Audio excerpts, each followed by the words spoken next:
정신분석가의 빅터 프랭클이라는 박사가 계십니다. 그는 유대인으로서 2차 대전 때에 이 나치에 잡혀서 수용소에 갇혔습니다. 그 수용소는 아주 처참한 생활을 하는 아주 참 고통스러운 수용소였습니다. 묽은 죽 한 그릇을 먹고 이 죄수들은 하루 종일 중노동을 해야만 했습니다. 영양실조로 쓰러지면 이제 가서실로 이제 끌려갑니다. 일터로 가는 행진 중에 쓰러지면 일어설 기운이 없었습니다. 그러면 또 이제 가서실로 끌려갔습니다.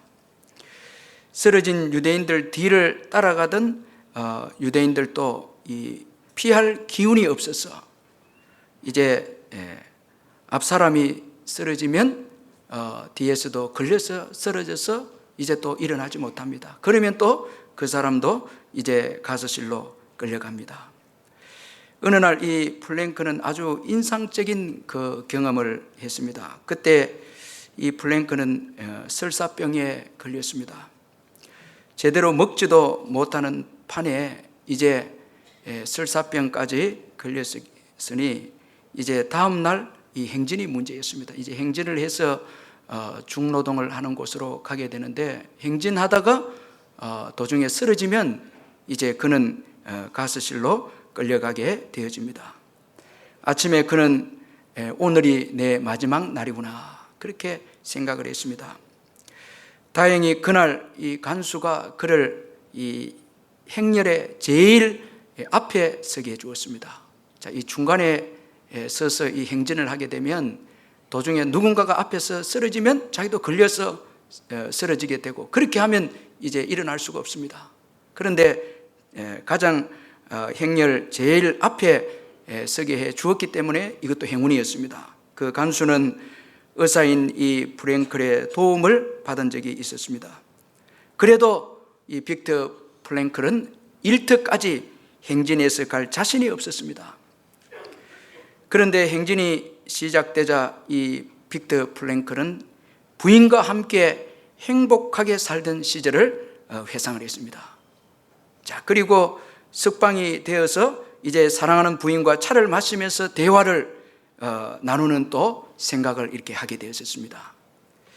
갑자기 호루라기 소리에 정신을 차려보니까 몸은 아무 일이 없이 일터에 도달해 있었습니다. 이 의학적으로는 도무지 이 불가능한 일이 이 빅터 플랭클에게 주어졌습니다. 그 후에 힘을 얻은 이 플랭크는 연합군이 해방시켜 줄 때까지 극한 상황을 이겨냈습니다. 나중에 그가 알고 보니까 그 참혹한 나치 수용소에서 살아남은 이들은 신체가 건강한 사람들이 아니었습니다. 그가 쭉 한번 살펴보니까 이 수용소에서 살아남은 사람들의 특징은 이루어야 할 목적이 있고 그 다음에 삶의 의미를 갖고 있는 사람들이었습니다. 그들은 병들지도 않았고 자살하지도 않았고 또 지독한 상황을 초인적으로 다 이겨냈습니다. 이 플랭크는 이런 경험을 가지고 그 유명한 이제 의미요법이라는 아주 귀한 이 이론을 정립을 했습니다. 이 심리학적으로 아주 귀한 학설이고 이론인데 의미를 찾으면 어떤 상황에서도 살아남을 수 있지만은 의미를 가지지 않으면 사람은 무력해진다라는 그런 학설입니다. 그래서 이제 이 의미요법을 가지고 사람들에게 삶의 목적, 의미를 이제 가르치고 부여해서 낙심되고 절망된 사람들을 이제 이렇게 세우는 것입니다. 여러분, 환경보다 더 중요한 것은 우리의 마음입니다. 자, 이건 너무너무 중요한 것입니다. 마음에 어떤 의미를 가지고 있느냐. 자, 여러분 오늘 이 예배를 드려도 자, 여러분 마음에 목적과 의미가 없으면은 자, 여러분 오늘 이 예배, 이 하나님께 드린 예배 우리가 생기를 가질 수 없습니다. 내가 어떤 마음을 가지고 예배하느냐. 참 이건 너무너무 중요합니다. 그래서 이 휴 다운스라는 철학자는 행복한 사람은 행복한 환경 속에서 있는 것이 아니다. 오히려 행복할 수 있는 마음 자세를 갖고 있는 사람이다. 그런 말을 있습니다. 이 행복한 사람은 좋은 환경에 사는 것이 아니라 행복한 마음 자세를 갖고 사는 사람이다. 그렇게 말을 했습니다. 따라서 여러분, 우리가 오늘 이 시간에 좀 깊이 생각해야 될 것은 마음 관리. 참 이건 너무너무 중요하다는 것입니다. 자, 여러분, 잠언 4장 23절에 보면 모든 지킬 만한 것 중에 더욱 내 마음을 지키라. 생명의 근원이 이에서 남이니라 말씀했습니다. 우리가 돈 관리도 있고 뭐 관계 관리, 인간 관계 관리, 또 건강 관리, 뭐 많은 관리가 있지만은 최고로 중요한 게 이 마음 관리입니다. 이 마음을 어떻게 관리하느냐에 따라서 여러분, 저와 여러분의 미래가 달려 있는 것입니다. 이무석 씨가 쓴 이 마음이라는 그 책에 보면 정신분석가들이 오랜 정신분석을 통해서 이 마음의 정신 에너지를 소모시키는 그 요인을 이제 찾아냈는데, 그 책에 보면 몇 가지로 언급을 하고 있는데, 우리 마음의 힘을 빼앗아가는 그 요소, 그 세 가지를 언급하고 있는데, 먼저는 포기할 것을 포기하지 이제 못하는 것이다. 그렇게 언급합니다. 자, 여러분, 포기할 것 포기하지 못하면 마음이 힘이 뺏깁니다. 여러분, 과거는 포기해야 됩니다. 이미 지나간 것은 포기해버리는 것입니다. 자, 여러분, 오늘 자꾸 과거에 매여 있고, 자, 과거에 여러분 잘못된 거, 그 자꾸 포기하지 못하면 내 마음의 이 정신 에너지가 다 소모됩니다. 그러면 힘이 없어집니다. 아무 일도 할 수 없습니다. 자꾸 과거에 매여 있으면 어려움이 있습니다. 그 포기해버리는 것입니다. 자, 여러분, 이미 지나간 것 포기하시기를 주의 이름으로 축원합니다. 다 내려놓습니다. 그 다음에 미움입니다. 미워하는 한 이건 마음의 힘을 다 빼앗아가 버린다는 것입니다. 자, 여러분, 마음속에 미움이 있으면은 거기에는 힘이 없습니다. 그 다음에 열등감입니다. 자, 여러분, 이렇게 해서 나는 부족하고 저렇게 해서 부족하다, 다 부족하다, 이 열등감을 가지면 이 정신 에너지, 이게 고갈됩니다.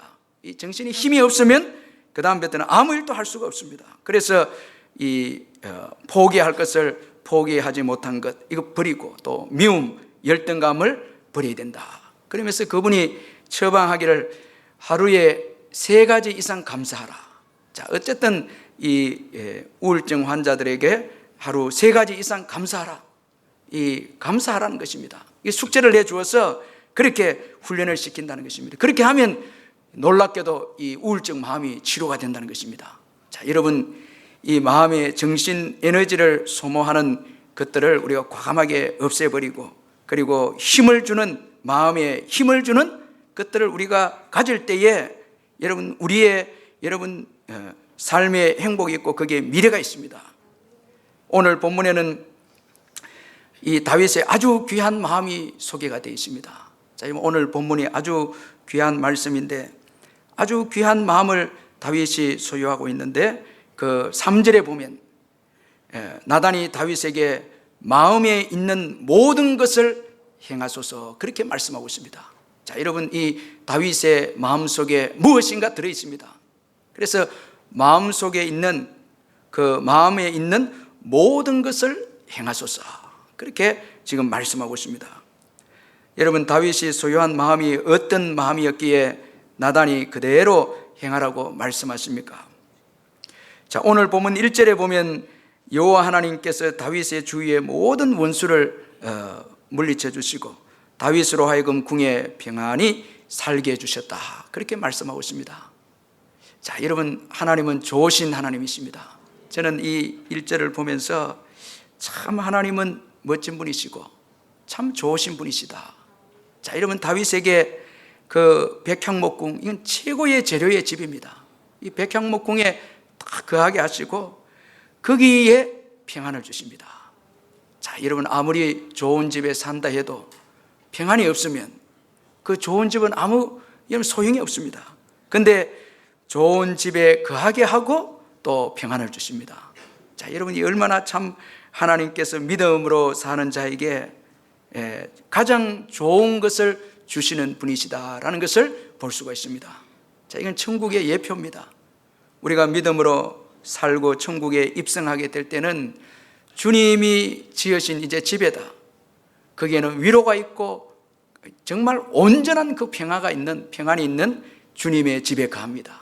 여기서 이제 다윗에게 장차 주어질 그 천국에 대해서 이제 예표로 맛배기로 이렇게 보여주는 것입니다. 그러므로 절대 문제만 보지 말고, 지금만 보지 말고, 조급하지 말고 모든 것을 다 맡기고 믿음으로 사시기를 주의 이름으로 축원합니다.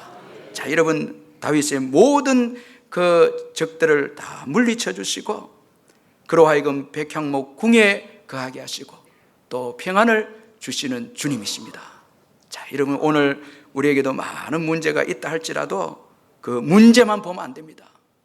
자, 여러분, 그 문제를 해결하시고 또 가장 좋은 것을 주실 주님을 바라보고 조급하지 않고 다 맡기는 것입니다. 하나님은 이처럼 다윗에게 주어진 문제들을 해결하시고 그에게 백향목 궁에서 평안을 누리면서 살도록 하셨습니다. 그런데 다윗이 이런 이 평안을 누리는 때에 아주 귀한 마음을 그가 소유했습니다. 자, 하나님을 생각하는 마음입니다. 이 아주 귀한 마음이 소개가 되어 있습니다. 그래서 오늘 본문 2절에 보면 왕이 선지자 나단에게 이르되 볼지어다 내가 백향목궁에 살거늘 하나님의 괴는 휘장 가운데에 있도다, 그렇게 말씀합니다. 자, 하나님이 평안을 주신 때에 다윗은 하나님을 생각하는 마음을 가졌습니다. 자, 여러분, 아주 이 귀한 마음인데 이 마음, 오늘 우리가 먼저 한번 생각해 봐야 될 것은 이 본문의 이 다윗의 마음, 이 하나님의 은혜에 보답하는 다윗의 이 마음, 하나님을 생각하는 이 마음, 이것은 은혜 받은 데서 나온 마음이었다는 것입니다. 자, 먼저 평안을 주었습니다. 그리고 이제 다윗의 하나님을 사랑하는 마음이 이제 나왔습니다. 자, 먼저가 은혜입니다. 하나님이 그에게 적들을 물리쳐 주시고 평안을 주었습니다. 그리고 그 은혜에 다윗이 하나님을 생각합니다. 하나님을 사랑하는 마음이 나왔습니다. 자, 여러분, 은혜 받고 나온 마음입니다. 참 이게 중요합니다. 자, 여러분, 오늘 우리가 예수 믿고 주어진 마음, 이게 귀한 것입니다. 자, 예수 믿고 나온 이 마음에 겸손이 있고 감사가 있고 그리고 주님을 사랑합니다. 자, 그리고 예수 믿고 난 다음에도 매일 우리가 주님과 교제할 때에 주님은 우리의 마음을 새롭게 합니다. 우리가 교제할 때 보혈로 성령으로 새롭게 할 때에 그때 주어진 마음, 참 그 전에는 예수를 믿어도 이기적인 것도 있고 참 우리가 욕심에 사로잡힌 마음이 될 수도 있고 여러 가지 마음을 가졌는데 주님과 교제함으로 더러운 죄악들이 다 씻어지고 성령으로 새롭게 된 그 마음, 그 마음에 여러분 참 그 마음이 우리를 복되게 한다. 자, 그래서 마음을 새롭게 하라. 로마서 12장에 새롭게 하라. 아주 중요한 것입니다. 자, 그러면 하나님께 은혜를 받고 나온 이 다윗의 마음, 오늘 본문에 어떤 마음입니까? 먼저는 겸손한 마음입니다. 먼저는 오늘 본문에 보면 겸손한 마음입니다. 자, 여러분, 하나님의 은혜를 받은 자의 이 모습 보면 이 겸손한 마음을 가집니다. 전에는 나로 가득 차 있었습니다. 우리가 은혜 받기 전에는 내가 크고 나로 가득 차 있고 내 생각으로 가득 차 있습니다. 그런데 은혜 받으면 나는 사라집니다. 나는 작아지고 나는 없어집니다. 주님으로 가득 찹니다. 자, 여러분, 이게 은혜 받았을 때 아주 귀한 것입니다. 자, 여러분, 은혜 받기 전에는, 예수 믿기 전에는 내가 주인입니다. 가득 차 있습니다. 그런데 예수 믿고 보니까 주님이 이제 주인입니다. 나는 사라져 버렸습니다. 그게 겸손입니다. 나의 작음을 알고 그분의 크심을 아는 것입니다. 주님이 크십니다. 그래서 은혜 받고 난 다음에 겸손해지고 과분하다, 나에게 과분하다, 그렇게 고백하는 것입니다. 오늘 이 본문에 보면 다윗은 자기가 백향목 궁에 거하는 것에 대해서 과분하다, 참 나는 백향목 궁에 살거늘, 그렇게 표현합니다. 이건 자신의 부족함을 알고 과분한 은혜이다라는 것을 고백하는 것입니다. 자, 여러분 오늘 예수를 믿는 우리 모두도 다 과분한 은혜를 받은 자들입니다. 자, 여러분 예수를 믿고 구원받았다는 것은 예수님께서 생명을 우리를 위해서 내어주셨습니다. 우리 모든 것을 다 받았습니다. 저와 여러분이 모든 것을 다 받은 것입니다. 구원받았다면 모든 것을 다 받았습니다. 그분은 생명을 내어주어서 우리를 구원한 것입니다. 그러므로 오늘 우리가 누리는 평안, 이 과분한 것입니다. 이 평안, 이 자유 참 귀한 축복입니다. 여러분 감사하십시다. 아주 이거 감사해야 됩니다. 여러분 오늘 예수님의 보혈 때문에 참 예배 드릴 수 있고, 보혈 때문에 또 용납되어지고, 하나님께 용납되어지고, 보혈 때문에 우리가 평안을 누립니다. 이 보혈 때문에 하늘의 신령한 기쁨을 누리는 것입니다. 그래서 우리는 감사한 거예요. 참 감사한 거예요. 자, 여러분 여기 겸손해서 감사가 나옵니다. 참 이게 너무너무 귀하거든요. 감사가 나오는 것입니다. 그리고 또 다윗의 마음, 은혜 받은 다윗의 마음, 이 하나님을 사랑하는 마음이 또 언급이 되고 있습니다. 2절에 보면 다윗은 나는 백향목궁에 살거늘 하나님의 궤는 휘장 가운데에 있도다. 자, 여러분 하나님을 생각합니다. 자, 이 은혜 받은 이 다윗은 하나님을 사랑합니다. 그래서 천막에 있는 하나님의 궤를 생각합니다. 자, 저는 교회에서 볼 때 가장 행복한 사람은 하나님을 사랑하는 자예요. 참 하나님 사랑한다는 거예요. 뜨겁게 하나님 사랑합니다. 이건 여러분의 행복입니다. 이건 축복입니다. 하나님 사랑하는 거예요. 그 다음 이웃 사랑하는 거, 사랑이 넘치는 사람, 이건 여러분 축복입니다. 이건 여러분 건강한 마음입니다. 이 남을 위해서 사랑한다, 이건 굉장한 축복입니다. 사랑의 마음 가지는 게 복입니다. 그 자체가 행복입니다. 그 자체가 축복인 것입니다. 주일에 보면 우리 교사들이 교회 아이들 섬기고 뭐 교사들 서로 섬기기 위해서 이 뭐 음식도 준비하고 또 이 커피도 준비하고 막 이렇게 해서 교회에 나오신 분들 보면 참 그게 축복인 것입니다. 참 여러분 사랑하는 거, 사랑하는 거 얼마나 참 이게 축복인지 모릅니다.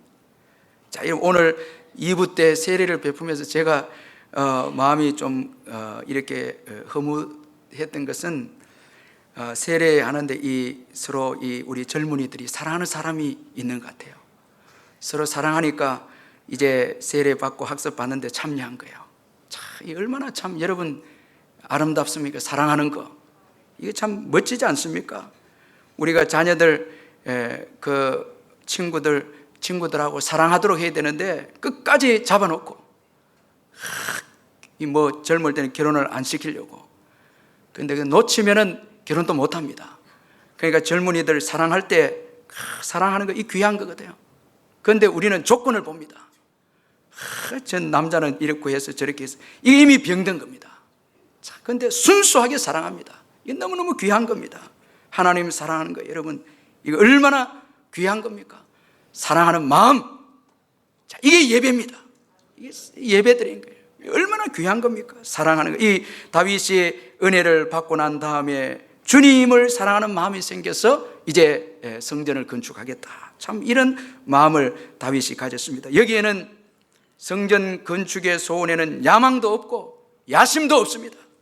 자기 공을 세우는 것도 없습니다. 오직 은혜에 대한 사랑입니다. 하나님의 영광입니다. 다른 것도 없습니다. 자, 여러분 이게 얼마나 참 이 동기가 순수하고 아름답지 않습니까? 오직 받은 은혜에 감사합니다. 사랑합니다. 그렇게 해서 성전 건축을 이제 하고 싶다는 것입니다. 자, 여러분 우리가 이 섬김, 은혜만이 끝까지 우리를 섬기게 할 수 있다는 것을 믿으시길 바랍니다. 이번에 특별 새벽기도 하면서 참 한 사람, 참 눈에 이 주목이 되어진 한 사람, 이 막달라 마리아입니다. 참 저는 이 마태복음을 특세 기간 동안에 쭉 설교하면서 어떻게 해서 이 막달라 마리아가 유일하게 끝까지 예수님을 따라갑니다. 자, 여러분 그 아리마대 요셉도 대단한 사람입니다. 예수님이 죽고 난 다음에 당돌이 나와서 빌라도에게 시체를 요구한 아주 믿음 좋은 사람인데 장사하고 가니, 성경에 보니까 장사하고 갔다, 그도 그렇게 표현합니다. 그런데 여전히 막달라 마리아는 무덤을 향해서 보고 있었다. 자, 여러분이 끝까지 예수님을 쫓아온 거예요. 참 여러분 대단한 여자입니다. 자, 여러분 은혜 받았기에 끝까지 왔습니다. 자, 전에는 여러분 7 귀신이 들려서 망가진 여인이었습니다. 그런데 예수님을 통해서 큰 은혜 받고 구원받았습니다. 그 잊지 못해서 끝까지 무덤까지 따라왔습니다. 그래서 여러분 부활의 주님을 가장 먼저 만나는 영광을 누렸습니다. 자, 얼마나 참 귀한 일입니까? 자, 여러분 오늘 다윗이 하나님의 영광을 생각한 때가 중요합니다. 자, 여러분 오늘 1절 2절에 보면 하나님의 은혜로 인해서 주어진 평안의 때에, 자, 여러분 그 7장 1절에 보면 이 다윗이 하나님의 이 성전을 짓겠다는 소원을 가진 때가 바로 평안하게 살게 하신 때라고 그렇게 말씀합니다. 이 평안의 때입니다. 번영의 때에, 안정의 때에 그는 자기만을 위해 살지 않았습니다. 방탕하지 않았습니다. 또 낭비하지도 않았습니다. 자, 여러분 그는 이 평안의 때 사명을 깨우쳤습니다. 주를 위해서 할 일이 무엇일까? 자, 이 얼마나 귀한 마음입니까, 여러분? 자, 여러분 오늘 많은 사람들이 간증을 하는데 정말 목사님 내가 잘 나갈 때에 그때 다 잃어버렸다는 거예요. 그때 주님을 위해서 시간 들이지 못하고 물질을 들이지 못하고 내 몸을 들이지 못했다고 간증하는 분들이 많습니다. 자, 여러분 그런데 오늘 이 다윗은 평안의 때에, 자, 미래를 생각합니다. 다음을 생각합니다. 자, 이 얼마나 귀합니까? 여러분 아주 귀한 마음입니다. 이건 자기만을 위해서 충분히 살 수 있고 자기만을 위한 미래를 준비할 수 있는데 그는 하나님을 위해서 일었습니다. 아주 귀한 것입니다. 자, 여러분 이런 마음을 저와 여러분 가지십시다. 아주 귀합니다. 이 평안의 때에 내가 할 일이 무엇일까?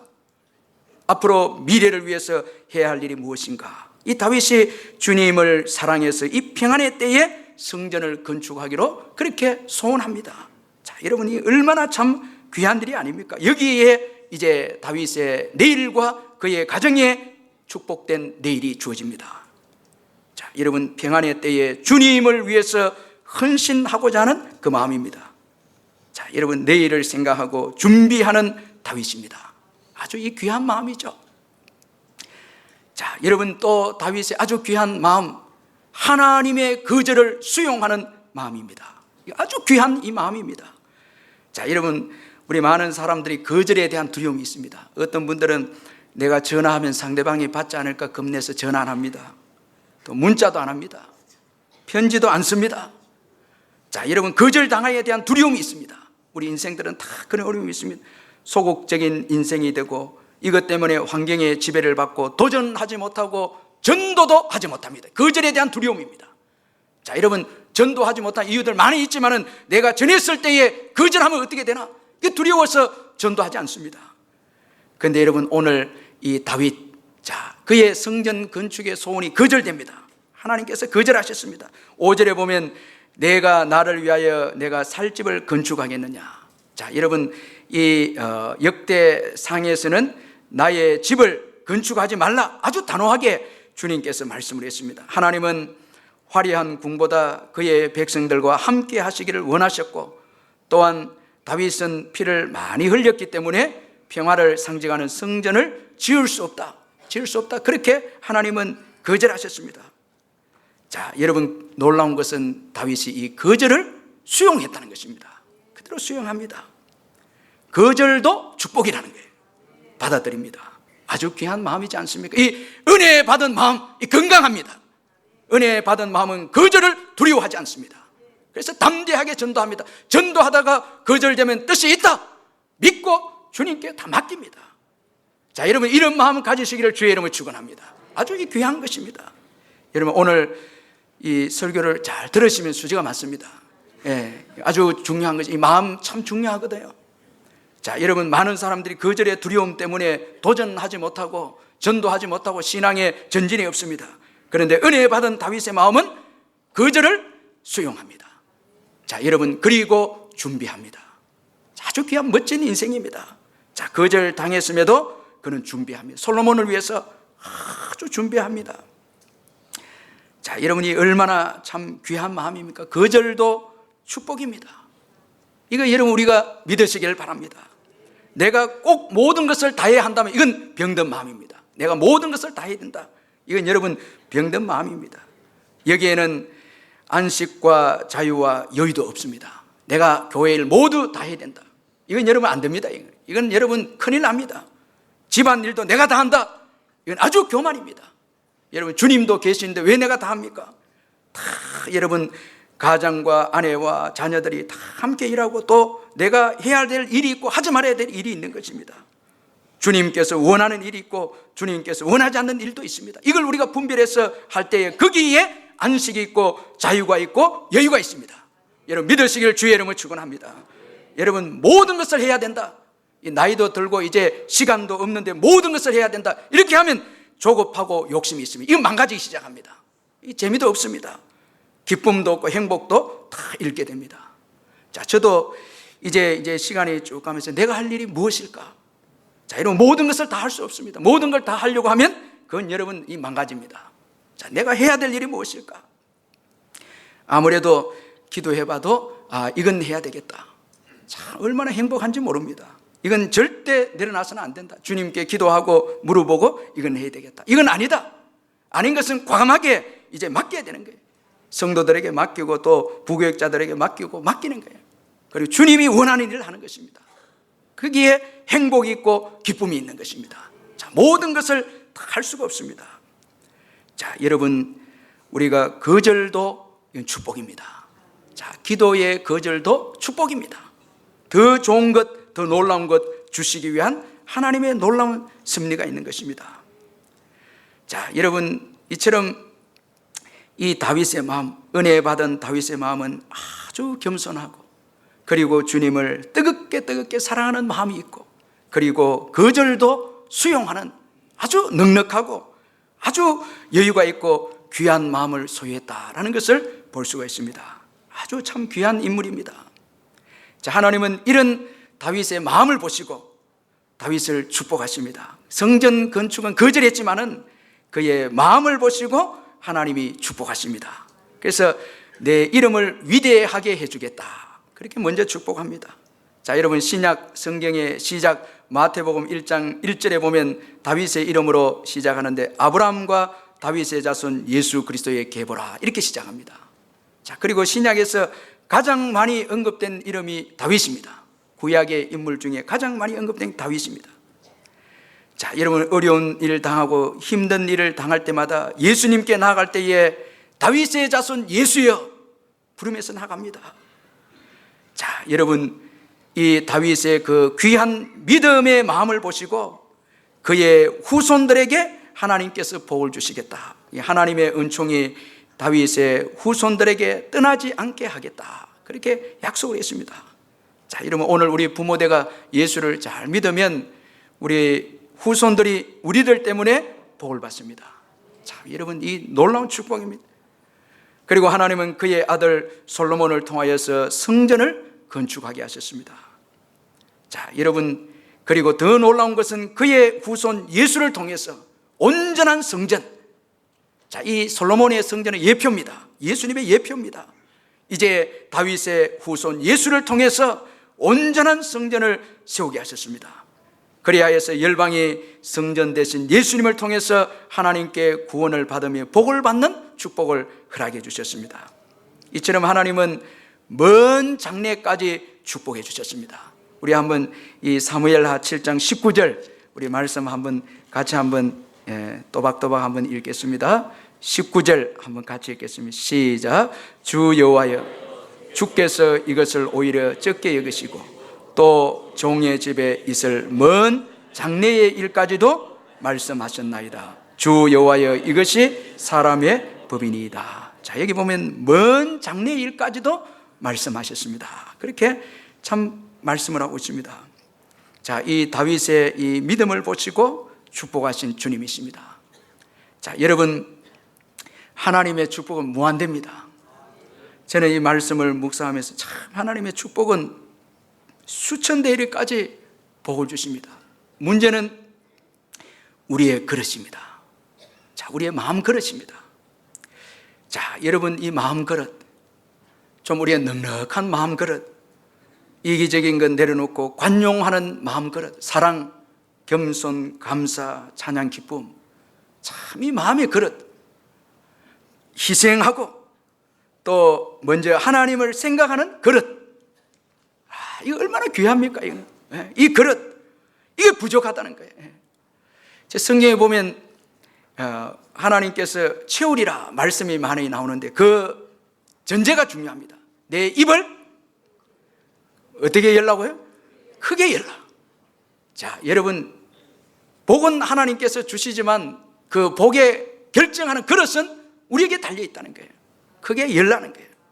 여러분, 크게 여시길 주의 이름을 축원합니다. 이건 다 참 하나님을 위해서 우리가 이기적인 마음을 내려놓고 좀 넉넉한 마음으로 성도들 돌아보고 사랑하고 하나님의 교회를 세우고 뭐 이런 마음을 가진 겁니다. 오늘 또 여러분 이런 마음을 가지시기를 주의 이름을 축원합니다. 막 경쟁하고 경쟁, 이게 아닙니다. 이 넉넉한 마음을 가지는 겁니다. 자, 여러분, 그런데 다윗의 이런 마음은 꼭 우리가 기억해야 될 것은 주님께로 받은 은혜 때문에 주어진 마음입니다. 이 다윗의 본성에서 나온 마음이 아닙니다. 그래서 우리가 주님과 늘 교제하는 거예요. 주님과 늘 교제하는 것입니다. 여기에 주님이 기뻐하시는 마음이 나오는 것입니다. 자, 여러분, 예수 믿어도 주님과의 교제가 없으면 마음이 새롭게 되지 못합니다. 거기는 뭐 정욕이 있고 이기적이고 거기에는 아주 여러분 미움과 시기가 들어있고 뭐 아주 추한 마음들이 들어있습니다. 그런데 주님과 교제하면서 이제 그런 것들이 다 보혈로 씻겨지고 성령이 임하면서 우리 마음속에 사랑과 겸손과 희락과 기쁨, 이 성령의 열매가 우리 마음속에 차게 되면 그 마음은 곧 내 미래의 복된 미래를 여는 것입니다. 그래서 우리가 날마다 주님과 교제하는 건 너무너무 중요하다는 것입니다. 김봉남 전도사님의 그 사랑하기 위해 살고 살기 위해 사랑한다라는 그 책에 보면 그 이홍성 집사님이 소개되어 있습니다. 이분은 고열과 오한으로 응급실에 왔는데 이내 이제 의식을 잃어버렸습니다. 몸은 점점 검게 이제 변해갖고 호흡은 가빠지더니 심장이 뛰지 않았습니다. 그가 깨어난 건 이제 3주 후였습니다. 병명은 폐혈증이었습니다. 괴사로 인해서 두 다리를 잘라야 했고 오른팔을 자르고 왼쪽 손가락 4개를 이제 절단해야 했습니다. 완전 절망이었습니다. 왜 하필이면 나야만 하느냐, 하나님을 원망했는데 그때 성경 한 구절이 다가왔습니다. 이 고린도전서 10장 13절인데 사람이 감당할 시험 밖에는 너희가 당한 것이 없나니 오직 하나님은 미쁘사 너희가 감당하지 못할 시험 당함을 허락하지 아니하시고 시험 당할 주음에 또한 피할 길을 내사 너희로 능히 감당하게 하시느니라. 이 말씀이었습니다. 자, 이 말씀을 통해서 은혜 받고 난 다음에 그는 질병의 고통이 개인의 죄도 부모의 죄도 아니고 하나님의 영광을 나타내는 것임을 이제 발견하게 되어졌습니다. 그리고 하나님의 음성을 또 듣습니다. 몸의 질병이 아닌 마음의 질병으로 고통을 당하는 사람들의 위로가 되어라. 자, 여러분, 완전 절망적인 인생에게 주님의 말씀으로 위로해 주시고 그리고 또 사명을 주십니다. 자, 이 마음의 고통당하는 사람들이 많다. 너가 위로가 되어라. 그렇게 사명을 주셨습니다. 그래서 이분은 이 말씀의 은혜를 받고 생각을 바꿉니다. 생각을 바꿉니다. 세상이 달라 보였습니다. 너무나 하나님의 은혜 가운데 바라보니까 이 문제 뒤에 계시는 예수님이 크게 보이고 또 믿음의 눈이 또 떠여져서 모든 것이 하나님의 뜻과 섭리다는 걸 깨닫게 되었습니다. 이런 은혜를 받고 난 다음에 이제 그를 위로하러 왔던 사람들이 오히려 이제 위로를 받습니다. 전부 다 희망을 얻습니다. 병원에 가면 위로받고 은혜 받습니다. 저도 우리 그 김삼육 집사님 신방 갈 때마다 제가 은혜 받습니다. 웃으면서 목사님 더 감사하기로 했다고 감사하고 뭐 이렇게 오늘 일부 예배 오셨더라고요. 예배 드리면서 함께 은혜 받는데 이분에게 가면 은혜 받습니다. 위로받습니다. 그러니까 회사가 필요한 거예요. 이 두 다리도 없고 팔도 없고 손가락도 없는 분인데 위로를 주니까 회사가 필요한 거예요. 그래서 대표가 퇴원하면 복귀하라고, 회사로 복귀하라고. 자, 여러분, 건강한 것만, 몸 건강한 것만 여러분 이게 인정받는 게 아닙니다. 마음이 건강하면, 마음의 은혜가 넘치면 필요한 인물이 됩니다. 어디 가도 필요한 인물이에요. 이 사람 없으면 안 된다는 거예요. 그래서 회사 대표가 회사로 복귀하라 그렇게 말합니다. 그가 이 세브란스 재활병원에서도 다른 환자들의 가능성이 또 됩니다. 모든 환자들에게 기쁨을 주고 가능성이 됩니다. 그는 작은 것에도 감사할 줄 알았습니다. 참 은혜 받고 난 다음에 작은 것에 감사, 스스로 밥 먹게 되었을 때 감사하고, 전동 휠체어를 처음 운전했을 때도 감사하고, 남의 도움 없이 화장실 갈 때도 감사하고, 감사하는 거예요. 예. 여러분 아직 아멘도 안 하시고, 여러분 자꾸 보니까 너무너무 얼마나 감사할 게 많습니까? 예. 오늘 예배 가운데 그저 덤덤하게 앉아, 이거 안 됩니다. 여러분 이곳에 오고 싶어도 오지 못한 분들도 있습니다. 자, 여러분 얼마나 감사할 게 많은데요. 참 많습니다. 여러분, 이분은 모든 것에 대해서 감사합니다. 다 감사. 회사 복귀에서도 기도 모임을 만듭니다. 예, 기도 모임을 만들어서 매일 예배를 드리고 전도합니다. 얼마나 의미가 있습니까? 그저 직장생활 안 합니다. 돈 벌기 위한 직장이 아닙니다. 오직 주님 사랑해서 갑니다. 신나죠? 신납니다. 예, 의미가 있습니다. 아주 의미가 있습니다. 그러니까 아침에 발걸음이 바쁩니다. 바로 이제 휠체어를 타고 직장으로 가는 것입니다. 얼마나 신납니까, 여러분? 이게 행복이 아닙니까? 예, 여러분 아침에 가기 싫어갖고 또 연휴 되는 날 없나고 이렇게 자꾸 그래, 이거 얼마나 불행합니까? 예. 참 그 신나게 갑니다. 그리고 두 아이의 아빠이기도 한 이 집사는 가정에서도 최고의 아빠로 인정받고 있으면 매일 아이들과 큐티합니다. 은혜를 나누고 감사합니다. 자, 여러분 병원에 퇴원하면서 이런 말을 했습니다. 죽음에서 건져주신 예수님을 지금 믿고 구원에 대한 확신을 가지면 몸과 마음의 장애는 더 이상 장애가 아닙니다. 절망이 희망으로 바뀌니 감사의 지경이 넓어졌습니다. 그렇게 고백했습니다. 자, 여러분 마음이 중요합니다. 오늘 저와 여러분의 마음속에 무엇이 있습니까? 자, 여러분 욥은 다 잃었지만 그 마음에 감사와 찬송이 있었습니다. 욥기 1장 21절에 주신 이도 여호와시요 거두신 이도 여호와시니 여호와의 이름이 찬송을 받으실지니이다. 다 잃었지만 그 마음속에 감사와 찬송이 있었습니다. 하박국은 아무것도 없었습니다. 그러나 하박국 3장 17절 18절에 비록 무화과 나무가 무성하지 못하며 포도나무에 열매가 없으며 감람나무에 소출이 없으며 밭에 먹을 것이 없으며 우리의 양이 없으며 외양간에 소가 없을지라도 나는 여호와로 말미암아 즐거워하며 나의 구원의 하나님으로 말미암아 기뻐하리로다. 자, 즐거움이 있고 기쁨이 있습니다. 하박국에게는 그 마음속에 즐거움이 있었습니다. 여호와로 인한 즐거움, 기쁨이 있었습니다. 사도 바울은 빌립보 감옥에 갇혔지만은 그는 빌립보 감옥 안에서의 감사가 있었습니다. 기도가 있었습니다. 꿈이 있었습니다. 자, 그것이 빌립보 교회를 개척하게 했고 하박국의 이 마음속에 있는 이 찬양, 이것이 수년 내 부흥케 하옵소서 예수님을 오게 하셨고 욥의 이 마음속에 있는 감사, 이것이 그의 모년의 2배의 복을 받게 하는 놀라운 원동력, 요인이 되었다는 것입니다. 자, 여러분 오늘 환경 보지 마십시다. 내 마음속에 무엇이 있느냐? 여기에 기쁨이 있고 감사가 있고 찬양이 있고 비전이 있다면 그것이 곧 내일의 내 자신인 것입니다. 여러분 믿으시길 바랍니다. 오늘 불평과 원망, 근심, 무관심 모든 것 다 벗어버려요. 뭐 환경이 이랬네 저랬네 여러분 따지지 마시고 예수로 인해서 믿음으로 일어서시기를 주의 이름으로 축원합니다. 예수로 인해서 감사하시고 예수로 인해서 꿈을 꾸고 예수로 인해서 찬양하고 소망하고 예수로 인해서 인내하고, 여러분 인내하십시다. 예수로 인해서 바라보고 믿음으로 나아갈 때에 여러분 그것이 곧 내일의 내 축복으로 여러분 바로 우리 앞에 오게 될 줄로 믿습니다. 기도하십시다.